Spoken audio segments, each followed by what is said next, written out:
1. Tap Start Work. Set default manual to M+ mode. 2. Work parameter settings. Set spray mode, spray volume, spray width, flight speed, and centrifugal nozzle speed based on field conditions. 3. Take off manually, fly to the work area, and tap Start M+.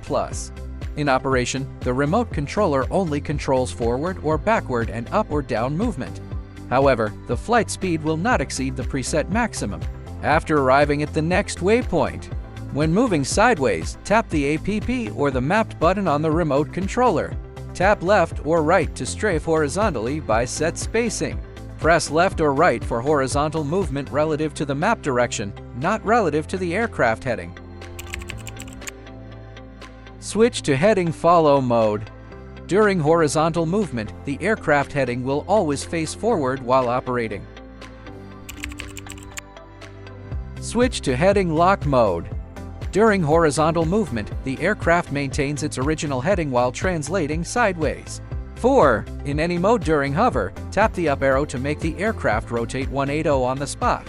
5. When exiting M+ mode manually, the remote controller must be switched to GPS mode.